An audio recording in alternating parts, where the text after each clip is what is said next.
خب بسیار خوب، شما این سری صحبت‌هایی داشتید راجع به سرزمین هزاره ها.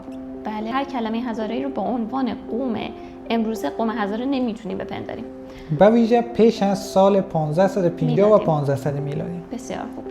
پس کاربرد لغت هزاره میتونه متفاوت باشه در طول زمان و بعد از اون ما ولایت هزاره رو میبینیم طوری که توضیح دادید و بعد از اون ما هزارجات رو میبینیم و بعد از اون شما اشاره کردید به ده کندی و ده زنگی که خب دای کندی و دای زنگی هستش که ما امروزه میگیم و مینویسیم.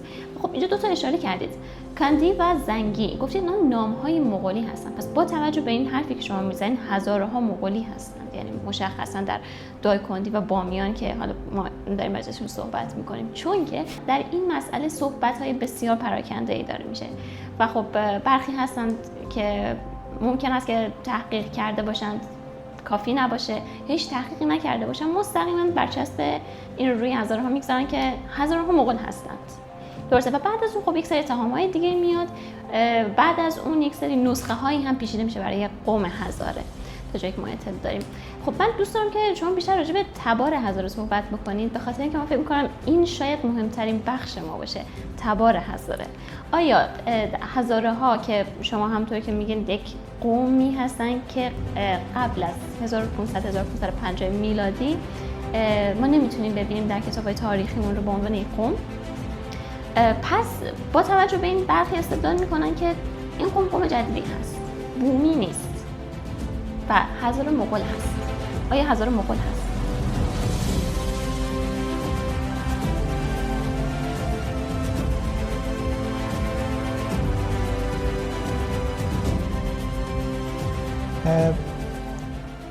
نتیجه گیری که هزاره مغول هست یک نتیجه گیری شتاب زده است. اما خب سوال پیش میاد که اگر هزاره ها مغول است چرا زبانشان دری است و گویش هزارگی؟ اما اگر زبانشان دری است آیا هزاره ها فارسی هستند که بعد در ذهن ناخودآگاه دوباره تلقین میشه که نیستن پیش بسیاریان. بعد میگن اگر فارسی هستن چرا چشمهایشان مثلا بیشتر بادامی تر است، یعنی کامل نه اما نسبی.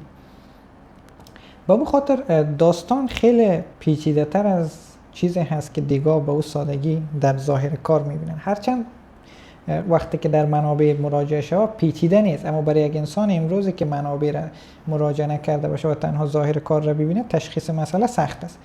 پیش از اینکه سر تبار هزاره بریم فقط یک نکته اخیرم متوجه باشیم و اشاره بکنیم که ما اول جغرافیای به نام هزارجات داریم و نام به نام هزاره داریم، اما تبار یا قوم هزاره با زمان گرفته که به میان آمده، یعنی جغرافیا بر قوم پیشی داره. اول هزارجات است، بعد شاید با یک تفاوت 30 سال 50 سال یا بیشتر قوم هزاره آهسته یا به میان آمده یا یک که تقریبا به اواخر پختگی شکل گیری خود رسیده باشه. چرا چون این چیز را میگیم؟ هر کدام از این توضیحات خود را داره. میم خیلی در مورد قوم هزاره صحبت میکنیم. یک اشاره خب ما به قوم هزاره کردیم در بابرنامه که گفتیم در اطراف نجرا هستن. این حال بابرنامه کتاب است که گفتیم سالهای 1520 و همو کم و بیش همو سالها نوشته شده. حالا دقیق شاید یک اندازه تفاوت داشته باشه، اما فقط این سالها را میتونم تا اینکه شنونده متوجه شود که ما از کدام زمان برهه تاریخی صحبت میکنیم. ولی میم دیگه منابع هم همگیش هم میخوانیم و بعد نظر به او یک نتیجه گیری نهایی بکنیم. وقتی که ما کتاب احیاء الملوک بخوانیم، احیاء الملوک کتابی است در مورد تاریخ سیستان، کتاب خیلی کمک کننده است به خاطر بررسی خیلی از موارد. در کتاب احیاء الملوک صفحه 445 میگه که الحاصل زمین داور و قلات و دیگر توابع مفتوح گردید و مردم افغان و هزاره آن ملک به مسلک اطاعت و رعیتی گردن کشیدند. یعنی این سرزمین ها گرفته شد و مردم هزاره و افغانی که در اون سرزمین ها بودن بالاخره پیرو و تابع حکومت شدن، حالا حکومتی که در سیستان است. در این شکل در احیاء الملوک صفحه 491 که نویسندش ملکشاه حسین سیستانی است میگه که ضبط محصولات حصه قندهار و استعمال افغان و هزاره و متفرقه سیستانی آن مملکت ادامه و جاسوسی تبایع ترک و تاجیک نمودن الی آخر. اینجا میبینیم که حاکم سیستان محصولات قندهار را جمع آوری میکنن. استعمال گوشمالی دادن معنی میده، یعنی به این معنی است که افغان ها و هزاره های از اون دیار سرکشی میکردن و یک برخی از سیستانی ها هم اینا را یک گوشمالی میتن و البته به خاطر سکنه ترک و تاجیک هم جاسوس گماشتن. یعنی اون حالتی که همیش حکومتداری ها در پیش هستن. اینجا ما میبینیم که اونمونطور که تاجیک یک تبار و قوم است، بالاخره افغان یک قوم است یا ترک یک قوم است، ما با یک قوم به نام هزاره روبرو هستیم.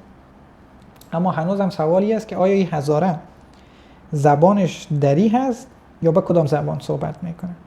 این را باید باز در جریان کار دید. اما فعلا میبینیم که ما نه تنها یک جغرافیایی به نام هزاره داریم، بلکه یک قوم به نام هزاره هم داریم و این قوم امی احیاء الملوک هم که بیخی مد نظر بگیریم تقریبا 400 سال پیش میشه. یعنی نهایتش من میگم که 400 یا 400 سال پیش بیخی که کم بگیریم قوم هزاره در هزارجات به میان آمده.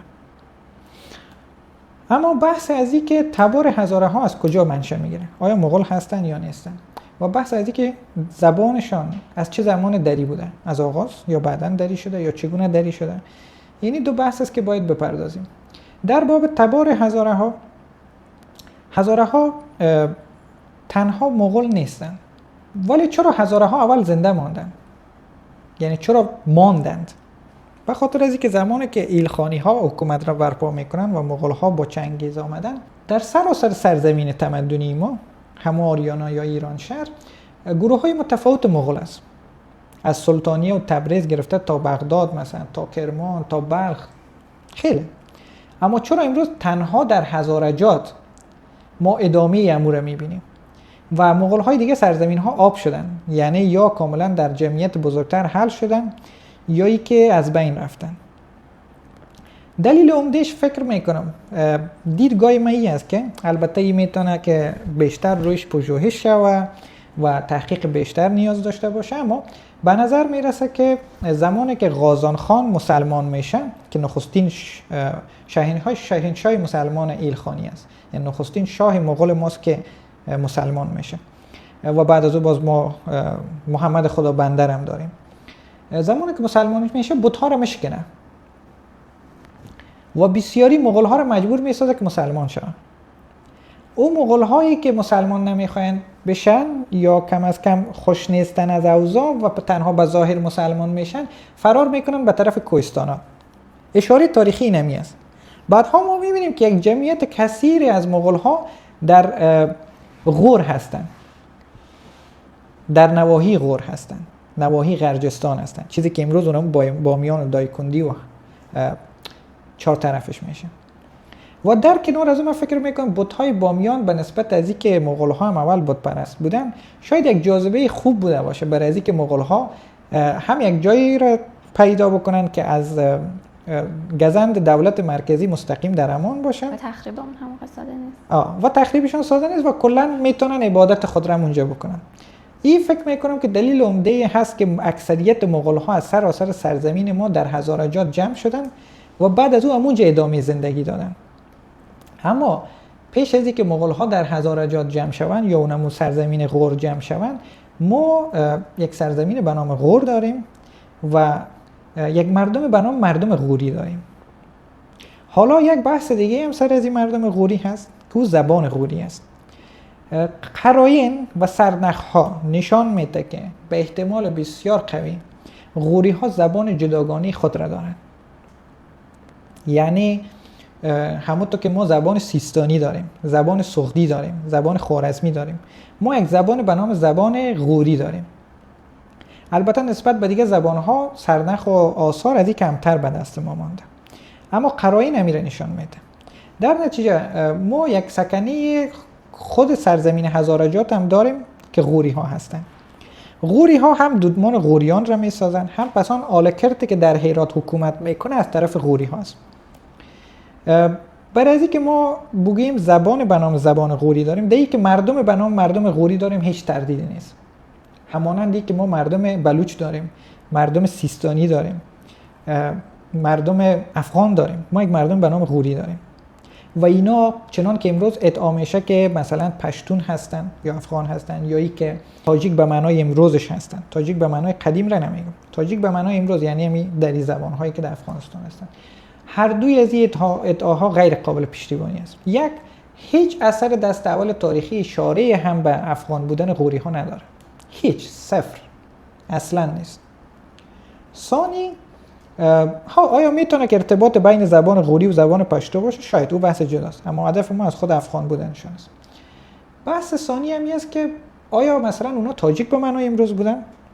دلیلی که من بالعموم میبینم که باز اونم پریشان سخنی میشه و خلط مسائل میشه در سرزمین ما، این است که یکی از نخستین آثار مثلا زبان فارسی دری از سرزمین غور و از دوران غوریا پیدا شدن.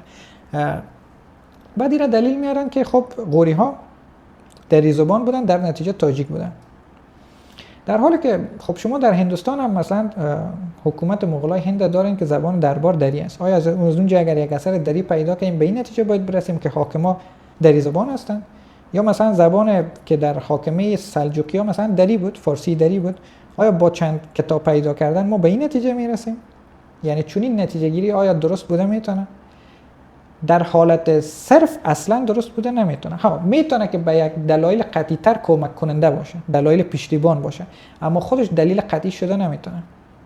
پس شما باید یک دلیل داشته باشین که نشان بده غوری ها به زبان دری صحبت میکنن، که هیچ دلیل در آثار تاریخی من نمیبینم. برعکس، سرنخ‌ها و دلایل وجود داره که نشان میده غوری ها زبان متفاوت دارن. چرا؟ چند جای است. حالا من 3 دانه 4 دانه اشاره که در منابع تاریخی آمده اونا رو اشاره میکنم. اول کتاب مسالک الممالک که بخونیم از استخریره و کتاب احسن التقاسیم که از مقدسی است بخونیم، اینا تقریبا 1000 سال پیش نوشته شده. میگه که زبان خوارزمی جز زبان اهل خراسان است و باز میگه که زبان غوری چون زبان خراسان است. پس اگر ما زبان خوارزمی داریم و زبان غوری هم اشاره میشه، پس به این معنی که ما زبان غوری هم داریم. همین چیزه. احسن التقاسیم میگه که زبان بامیان نزدیک به بلخی است ولی کم گرفتگی دارد. پس اینجا ما میبینیم که بامیان خیلی زبان متفاوتی داره. گرفتگی ها همیشه در تعبیرهای او زمان به معنی پیچیدگی و تفاوت در گویش است و واژه ها است. اما از این که دلایل آشکارتر باز پسان میبینیم. در کتاب طبقات ناصری که مهمترین کتاب در باب تاریخ غوری ها است، میگه که بر اسب نشستن و ورلک فلک، مقصود تو تولک است اینک تولک. این یک شعر است که یک غوری دیگر را میگه که بر اسب نشسته ورلک فلک، مقصود تو تولک است اینک تولک. شاید تلفظی که میکنم اشتباه باشه، اما باز دوباره خودش توضیح میده. میگه که به زبان ایشان، یعنی به زبان غوری ها، بالا دوانیدن و به نشیب دوانیدن اسب را اورلک فلک گویند. پس اینجا ما کاملا با یک ساختار زبانی متفاوت، واژه های متفاوت روبرو هستم. بعد بین منوال در طبقات ناصری میگه که در اصل اسم مبارک او غیاث الدین محمد بود در صفحه 353 و نام معز الدین هم محمد، به لغت غور محمد را احمد گویند. و ما گفته بودیم که لغت در بعضی جایا به معنی زبان استفاده میشه. میگه به لغت غور محمد را احمد میگن. مثل از اینکه حالا یکی از امو کشتیگیرای مشهور که بود از قفقاز، مخمدوف میگفت، چی میگفتنش، که او هم خیر خی میگن. این ما در زبان غوری میبینیم. این همین مسئله را در دیگه جای میبینیم. میگه که شنسبانیان محمد را به لفظ غور خمد گویند و به لفظ غور شیس را شیش گویند. یعنی سین به شین تبدیل شده. شیس علیه و السلام را که نامش اینجا استفاده شده شیش میگن. اما از این که در یک منبع معتبرتر داره. در یکی از منابع، البته یک جای دیگه هم اشاره هست که یکی از غوری ها یک صحبت میکنه که اشاره به این میکنه که یکی از شاههای ما نمرده در دوران آل کرد. بعد این بنده خدایی که مغول است، سرلشکر، این زبان دری را میفهمه، اما طرف بالی خدا میگه چی گفتی و او برش ترجمه میکنه. به این معنی است که با غوری گفته و این نفهمیده و این رو دوباره ترجمه کرده. ولی در دیگه جای ما یک شاعر داریم به زبان غوری و زبان دری، بعد او یک کتاب داره و یک نامه هم نوشته.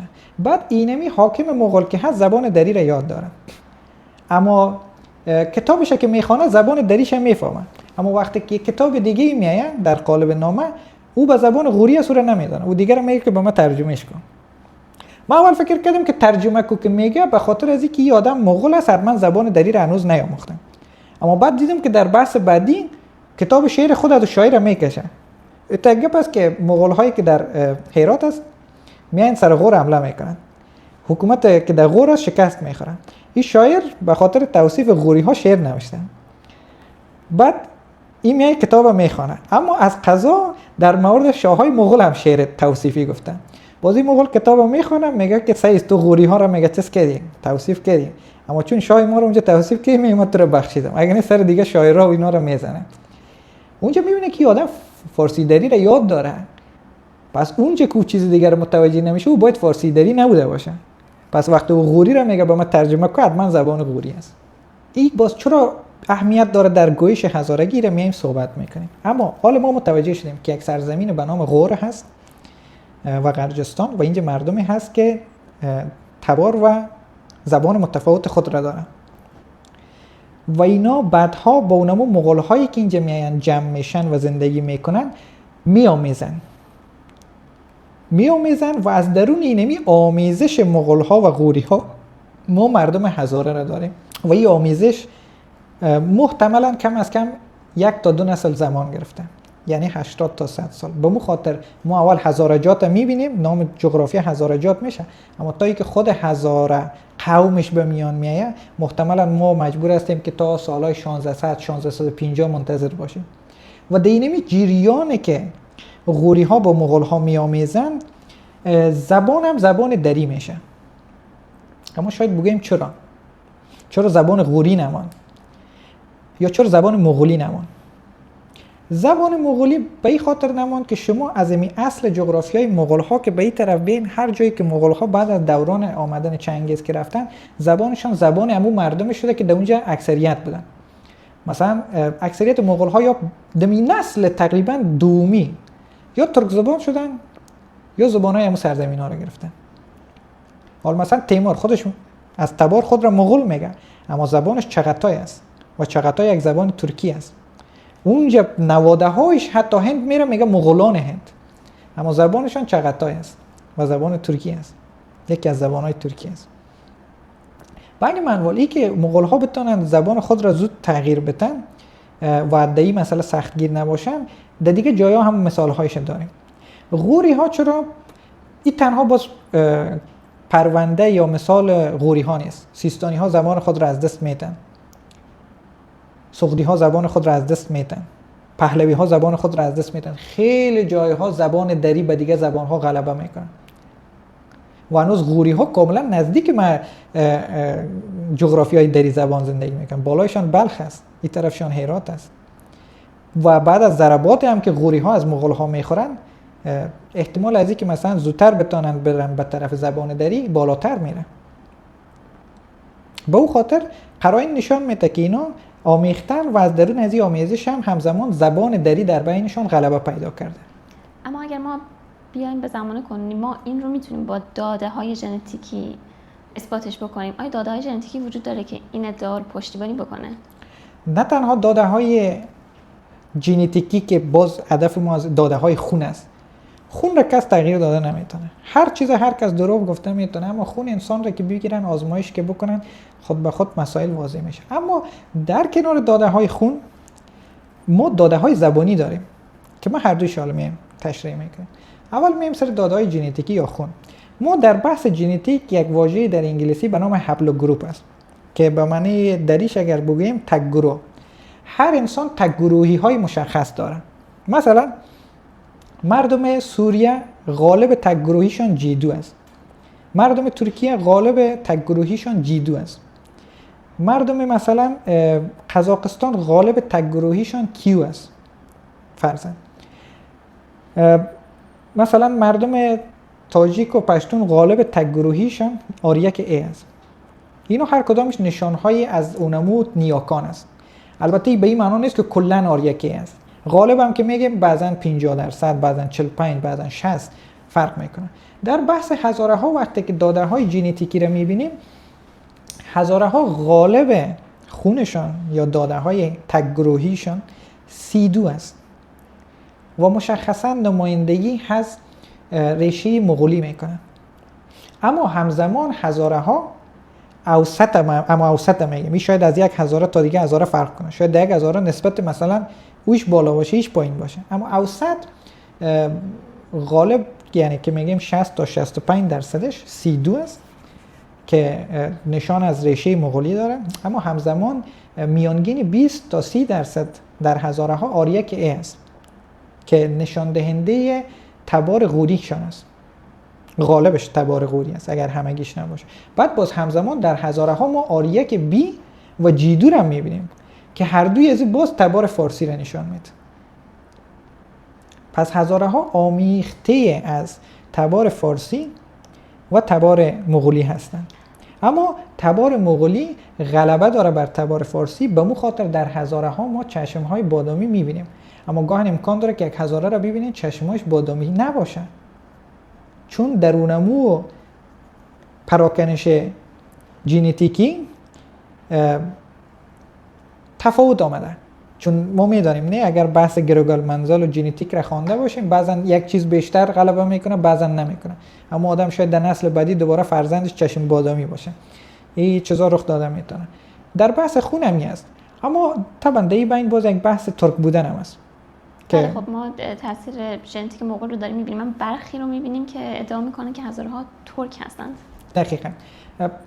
از دو نگاه ما میدانیم که هزاره ها ترک نیستن، اما ایران بگیم که به این معنی نیست که هزاره ها خون ترکی ندارن. شاید خانه 1%، 2%، 3%، 4% داشته باشن، 5% داشته باشن، همگی ما داریم. در سرزمین آریانا یا ایران شهر تقریبا اکثریت ما بالاخره در یک میزان 3%، 5% کم و بیش خون ترکی داریم، اما ما غالب را صحبت داریم. دو دلیل مشخص وجود داره. یک، خود منابع تاریخی است. ما میبینیم که مغول ها آمدن اونجا جمع شدن، پس به این معنی است که مغول ها با غوری ها میختن. ما کدام گروه ترک اونجا نداریم، اصلا هیچ اشاره به یکی از گروه های ترک دو سرزمین دو بازه زمانی نیست. دو، گروه های ترک خون تک گروهیشان کیو است و ان است، از مغول ها سی است بالعموم. پس حتی در باب تک گروه هم تفاوت وجود داره. اما از حتی اگر مثلا گیریم که یکسان هم باشه، منابع تاریخی به سادگی نشان میده که اونجا مغول ها یک جای شدن با مردم غوری، نه ترک. اما گفتم در کنار مسائل ژنتیکی مسائل زبانی هم نشانگرمی است. من یک وقت یک بحث دیده بودم که یک سوال بود. اول سوال ذهن خود ما بگویم بازو بحث. همیشه در ذهن ما یک سوال بود که زبان دری 1000 سال پس این رشد میکنه و از درون از این لهجه ها و گویش های متفاوت به میان میاد. همه از اینا چنان به خود اصل زبان دری که بالاخره باز همون زبان بلخ است نزدیک است که شما یک سری تفاوت ها میبینید بالاخره در 1000 سال وقت تفاوت میاد، یا تاثیرایی که از زیرلایه خود از زبان ها هم است، زبان هایی که جایش گرفتن.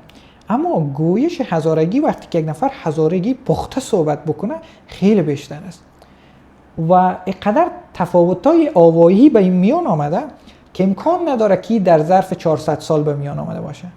یعنی اگر هزاره یک قوم 400 ساله 400 ساله به میان آمده در نظر گرفتیم، پس چطور ما اینقدر تفاوت‌های آوایی رو می‌بینیم که باید کم از کم 1.5-2000 سال پیش رخ داده باشه. اینجاست که باز بسیاری آمدن گفتن که نه، هزاره ها 1.5-2000 سال پیش هم در این جغرافیا بودن، راه غلط رفتن.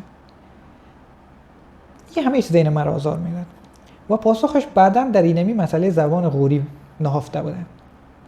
اونمو زیرلایه‌ای را که در درون زبان دری که هزاره ها صحبت میکنن زیرلایه از زبان و ذخیره واژگانی غوری هم است، زیرلایه یا لایه های از ذخیره واژگانی مغولی هم است و اونو ذخیره و لایه های واژگانی غوری را شما میبینین که خیلی تفاوت عمده با خود دری داره و اونجاست که شما میگین اوه خیلی متفاوت است و چطور قدر تفاوت آوا به میان آمده.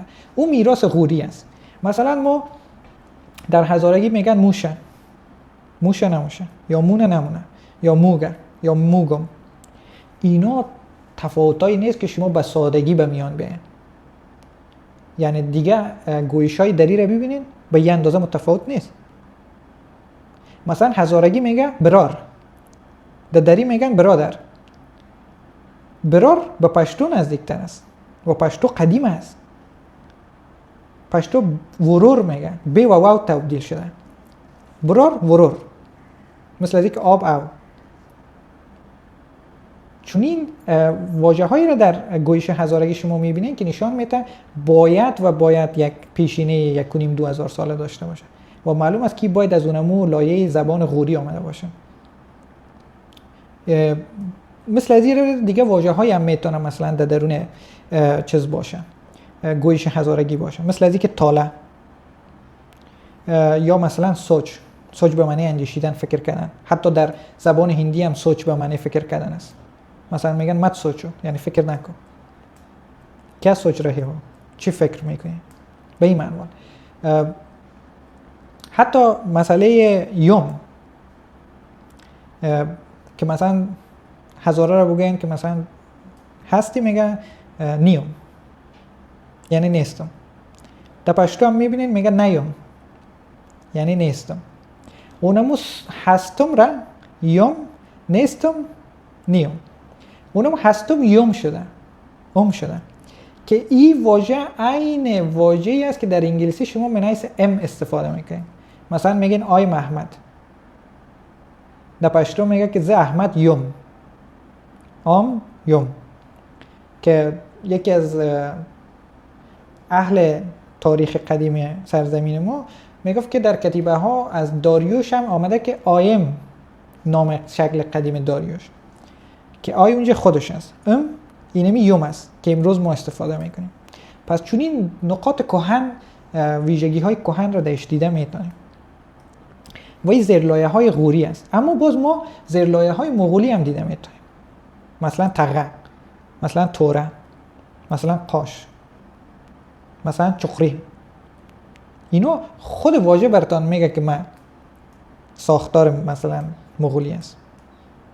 در قسمت مغولی گرچه تمام کلمه، خود اون کلمه یک چیز دیگه هست، ولی اگر بخوایم تاثیرات غوری رو نگاه بکنیم، تاثیراتی هست که کلمه فارسی دری هست، اما یک مقداری نوع گفتنش تغییر پیدا کرده. دقیقاً دو نوع شده. یک واژه های از زبان غوری مانده، مثلا تاله و سوچ. دو شکل های فعل. ببینید در گویش ها بلمون واژه ها تغییر میکنه، شکل های فعل تغییر نمیکنه. مثلا شما گویش های اصفهان تهران رو ببینید، گویش تخار رو ببینید، واژه ها آوایش تغییر کرده اما فعل ها نکرده. در گویش هزارگی فعل ها متفاوت است. میشه نمیگه، موشه میگه. حتی موشه رو بگذاریم، مو نمیگه، به معنی میشه. شما دری میگین میشه یا میشود، اون میگه مونه. یا مثلا مونه البته در واقع انجام دادن هست. ها مثلا آیا ما مثلا دری انجام دادن مونه میگه کس؟ اینجا فعل حتی تغییر یافتگی است و این امکان نداره مگر اینکه از یک زبان پیش از خودش آمده باشه. به اون خاطر ما اینجا زیرلایه غوری میبینیم. به اون خاطر هم ژنتیک ما را کمک میکنه در این امر و همزمان خود ذخیره واژگانی که در گویش هزارگی است که خیلی هم ارزشمند است، به خاطر مطالعه زبان غوری، به خاطر تاریخچه زبان‌های فارسی و در کل به خاطر مطالعه و حفظ خود گویش هزارگی. و ما در برنامه قبلی هم گفتیم که ما باید گویش هزارگی را حفظ کنیم. حتی دوستایی که هزارگی پخته را رها میکنن و آهسته رسید نزدیک شده رسیدن به دری اشتباه میکنن. سعی با کسی که در کابل و بلخ سر میخورن دری صحبت میکنن با مو گفتار از اونجا. اما کوشش شود که در خانه و در شهرهایی که غالبش هزاره هست هزارگی پخته صحبت شد. و یا اینکه حداقل یک سری کلماتی که ما داریم اینا جمع آوری بشن، همونطور که اشاره شد توی قسمت قبلی هم. دقیقاً. بسیار خب، ما اینجا متوجه شدیم که غلبه ژنتیکی مغولی بیشتر هست تا غوری. خب سوالی که پیش میاد این هست که جایگاه هزاره ها در نهایت چی قراره باشه در حوزه تمدنی ما اونها چطور میتونیم توصیفشون بکنیم؟ در حوزه تمدنی ما هویت ما یک هویت جغرافیایی است. یعنی هر کسی که در اینمی جغرافیا زندگی میکنه بخش از اینمی حوزه تمدنی است. آن که میان سیر دریا و دریای فرات و شمال در کوههای قفقاز و دریای سند زندگی میکنه بهره‌مند از همه داشته های اینمی حوزه تمدنی است و میراث برش است. خب ما در بخش بعدی فکر میکنم باید بریم سراغ مذهب هزاره ها که فکر میکنم که سوال خیلی جالبی هم باشه. یکی از نقاطی که متمایز میکنه هزاره ها رو نسبت به باقی اقوام این هست که هزاره ها وارد اهل تشیع شدن. در واقع سوال ما این هست هزاره ها چطور شیعه شدن و چه زمانی شیعه شدن؟ خب بحث تشیع در هزاره ها کم از کم تا امروز که بنده منابع رو مراجعه کردیم نکات آشکار و بارز نبودن، هرچند که من هم منابع 3.5 سال اخیر را باید به جزئیات بیشتر باید از نظر بگذرانم، اما رویت مسئله همین است که چنان که دیگه مردم های از سرزمین ما و شما، سرزمین تمدنی ما رو به تشیع آوردن تحت تاثیر دولت صفوی، قرائن نمیره شاید نشان بده، یعنی رخدادها به این منوال است که هزاره ها هم بیستی در همین برهه های زمانی وارد تشیع شده باشند. ما میبینیم که غالب آذری ها پیش از دولت صفوی سنی هستند، غالب مردم های تهران، اصفهان، همدان، شیراز و مشهد مثلا سنی هستند و بعد از دولت صفوی آهسته آهسته اینا به تشیع رو میارن. پس عقل امیر حکم میکنه و یا ظاهر کار امیر نشان میده که همزمانه که دیگه مردم ها رفتن به طرف تشیع، هزاره ها هم در همین زمان و همین برهه زمانی به تشیع رو آورده باشن و شاید هم هزاره ها مستقیما با پذیرش دین اسلام وارد تشیع شده باشن یا شاید کم اندک بعد از اینکه اسلام را پذیرفتن وارد تشیع شدن، ولی هرچی که بوده بایستی در دوران صفوی رخ داده باشه، یا اواسطش یا اواخر دوران صفوی و مثل دیگه مردمان از سرزمین ما و شما تحت تاثیر دولت صفوی مذهب شیعه را پذیرفته باشن. خب این خودش نشان میده که باز یک نوع ارتباط مستقیم میان هزاره ها و دولت صفوی وجود داره و دولت صفوی یکی از دولت‌های معتبر و مشهور در سرزمین تمدنی ماست. حالا نکات مثبت خود را داره، منفی خود را داره، اشتباهات خود را داره، اما کلیتش همین است که ما اینجا باز یک نوع ارتباط تاریخی و تمدنی را میبینیم. هر چند که در مردم قندهاری مثلا صدق میکنن، مردم هرات صدق میکنن، تا نزدیکی های بلخ و غزنی و کابل هم صدق میکنن و اینا بیش از 2 سده در دولت صفوی بودن. پس تشیع در هزاره ها را باید به این مسئله ارتباط داد که با اواخر یا اواسط دولت صفوی هزاره ها به مذهب تشیع رو میاره. آیا تشیع به دری زبان شدن هزاره ها کمک کرده؟ احتمال داره. یا هزاره ها اندک پیش از اینکه شیعه شوند، یعنی اندک که میگم شاید بین 30 سال تا 100 سال و یا بیشتر، در امی بازه های زمانی مثلا زبان دری را کاملا از خود ساخته باشن، یا حتی امکان داره که بین از اینا یک تقاطع در اواخرش وجود داشته باشه، یعنی پایان گرفتن زبان دری و آغاز رفتن به طرف تشیع و شاید هم ممکن باشه که مذهب تشیع در دری زبان شدن هزاره ها نقش بازی کرده باشه. اینا هر کدامش یک احتمال قوی است. خب منابع پرداختنش، بررسیش باز میتونه که اینا را وضاحت بیشتر بده. فعلا در حد کلی میشه که این مسئله بحث کرد، اما برای از اینکه این اثبات شود و کاملا در قالب یک مقاله و یک پژوهش علمی بیایم، ما باید به منابع مراجعه کنیم و اون منابع رو دوباره استفاده کرده تفسیر و تحلیل بکنیم. بسیار خب، ما تا اینجای کار راجع به چندین تا موضوع صحبت کردیم، ولی خب تا اینجای کار برای من چیزی که به شخصه برای من بسیار جالب هست اینه که یک ترکیب خیلی جالبی هست قوم هزاره که از یک طرف نیاکان قوم هزاره قوری هستن که چندین هزار سال هست که در این سرزمین در واقع زندگی میکنن و طرف دیگر نیاکان هزاره ها مغول هستند که من فکر میکنم که در این قسمت پذیرش واقعیت‌های تاریخی و علمی هستش که خیلی اهمیت دارن، نه اینکه ما یک طرف رو بپذیریم و طرف دیگر رو کاملا انکار بکنیم، چون که فکر نمی‌کنم که قابل انکار هم باشه، و یا اینکه این طرف رو انکار بکنیم و اون طرف رو صرفا بپذیریم. بدون شک. خب یعنی واقعا هم ترکیب جالب هست به نسبت غوری، مغولی، همزمان زبان دری، گویش هزارگی، زیرلایه‌هایش و مذهب تشیع به یک نوع هر عنصر از ایران شهر و سرزمین تمدنی ما را در خود جمع کردن و بایستی انسان چیزی که حقیقت و واقعیت مسئله است بپذیرن. و ما تکرار میکنم بازم که مغول بودن فی نفسه چیز نیست که انسان از اون مثلا روگردان باشه. بالاخره کس به خاطر عملکرد قدیم و پدر خود مسئول قرار نمیگیره و بعد دلایل فراوان گفتیم که هزاره ها بخش از اینمی حوزه تمدنی هست. یکی کسایی را مثلا طعنه میتن و از این دست چیزا اینا مشکلایی است که در درون خود ما به نسبت تاثیرات اندیشه‌ای که از خارج آمده و یا خود ما در رساندن هویت تمدنی ما داشتیم به میان آمده. خب ما باید این را به مثابه یک پدیده مثبت ببینیم. حتی من میگم که تکثر و کثرت‌گرایی و چندگونی که ما در سرزمین خود میبینیم از نگاه تاریخی کم نظیر است. شما چیزی که امروز در آمریکا میبینید ما در سرزمین خود داشتیم. یعنی ما ده ها قوم و زبان و چندین مذهب داریم، ولی همه اینا در این حوزه تمدنی جمع میشن و او خود این تفاوت‌ها باید نقطه قوت باشه و نشان از اونمو خرد جمعی ما، آسانگیری ما، فرهنگ ما و ساخت یک تمدن باید باشه. چون تمدن از یک قوم که به میان نمیاد دیگه، جمعی از اقوام با تفاوت‌های گرد هم میان و یک تمدن رو میسازن و او خود اینا نکات مثبت است.